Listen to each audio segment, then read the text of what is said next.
Newport Harbor.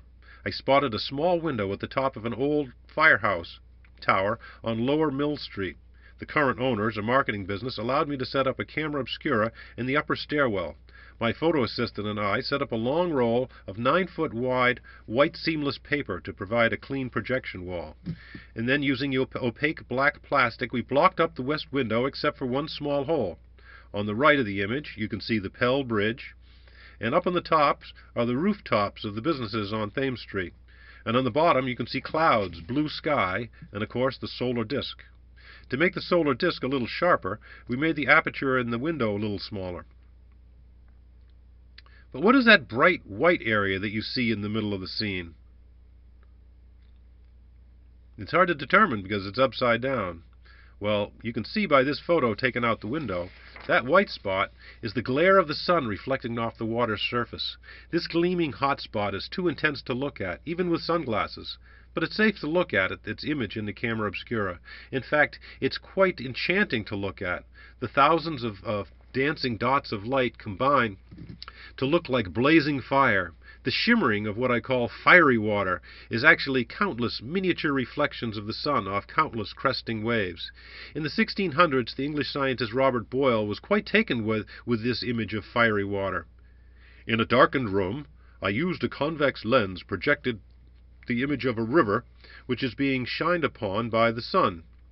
It looked like millions of shining fish scales which sparkled as the sun, wind, and river changed. Now, let's put some of these clues together.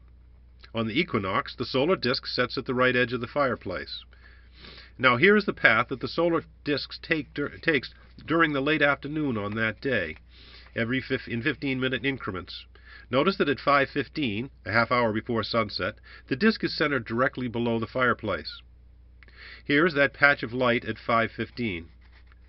If the west window was all blocked up except for one small hole, the solar disk would be directly below it on the fireplace, something like this. And that means that the shimmering fiery water would be projected right in the middle of the fireplace. Now that was really cool. A lot cooler than having the sun set on the right-hand edge of the fireplace. And this is particularly important because it happens on the spring equinox, the first day of Aries. And in astrology, Aries is well known as a fire sign.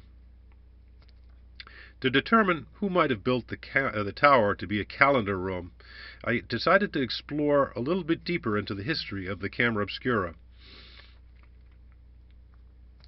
In the medieval era, the Arab scientists like Al-Kindi and Al-Hazen wrote about the reversed image in a camera obscura.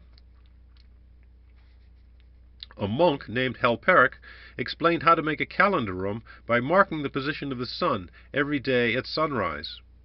In the Italian Renaissance, writers like Agrippa, Barbaro, Cardano, Della Porta, and Da Vinci all wrote about the amazing full-color image seen inside a camera obscura. Not only did they know how to use a simple convex lens to sharpen the image, they also realized that the human eye was a miniature camera obscura.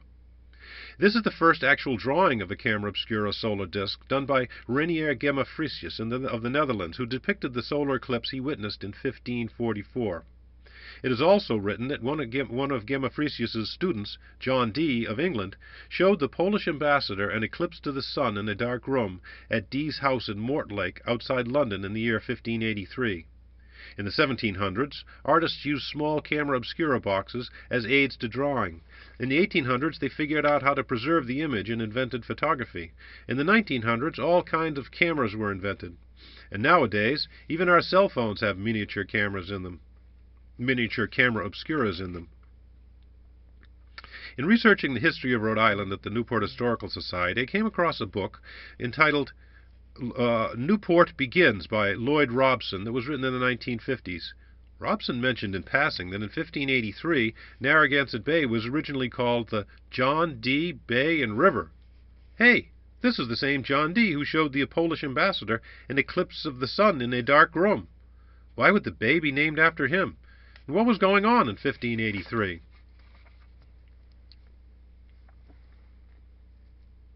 John Dee and the Elizabethan colonizing effort. John Dee, who lived from 1527 to 1608, was a brilliant mathematician, astronomer, and an expert on optics. He had a library of over 4,000 books, and he corresponded with the greatest Renaissance scientists on the continent. One of his closest friends was Gerard Mercator, the famous map maker. Dee was a navigational advisor to most of the Elizabethan explorers. He invented a special compass and a thick book of tables for navigating the northernmost latitudes, where explorers hoped to find a passageway to the Orient. But Dee lived in tumultuous times. For centuries, the main religion in England had been Catholicism, but it was Protestant under Queen Elizabeth. When Elizabeth came to the throne in 1588, who did she ask to select for her most propitious day for her coronation? She asked the wise John Dee. With covert assistance from Spain and England, English Catholics were constantly plotting to overthrow Elizabeth's reign. In 1581, Elizabeth signed a Recusancy Act. A recusant was someone who refused to attend the services of the Protestant Church of England. Many English Catholics were being fined heavily and thrown into prison. Some Catholic families were taking off to Europe, taking their wealth with them. Not only was this draining the English economy, but the refugees were aiding the Catholic cause in Europe. Elizabeth had external problems as well. With its wealth obtained from its travels to the New World, Catholic Spain was becoming a superpower. It had over 200 large ships. England had but 22.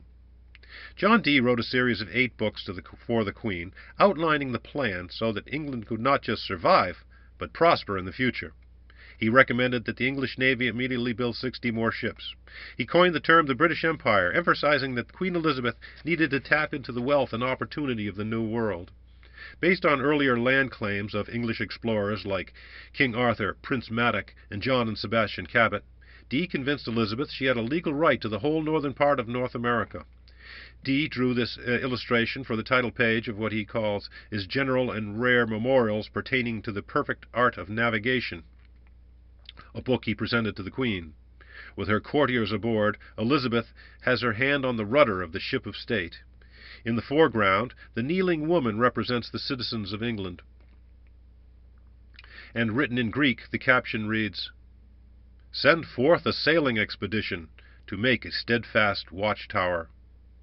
In 1578, the adventurous courtier Sir Humphrey Gilbert had been awarded letters patent granting him the exclusive right to discover and settle all of North America. All he had to do was build a fort and occupy it for a year. For his vital assistance, Gilbert granted John Dee all the lands north of the 50-degree parallel. That's all of Alaska and almost all of Canada. Gilbert was having problems raising funds for the major colonizing effort, so Secretary of State Francis Walsingham came up with a solution.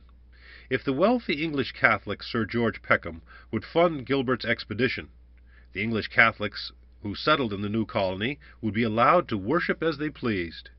It was a win-win-win situation. As David Beers Quinn writes in his book, England and the Discovery of America, Dee was able to point out to Peckham, on the large map of North America he had drawn in 1580, the precise place he thought that settlement should lie. Verrazano had stayed there for some time on Narragansett Bay in modern Rhode Island, which he called his refugio, and there it was decided that Peckham should lay out his seigneury.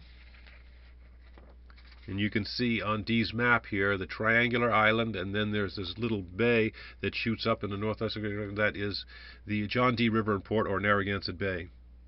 On June 11th of 1583, Sir Humphrey Gilbert and 5 ships, with 260 men, finally set sail from Portsmouth in the southern coast of England.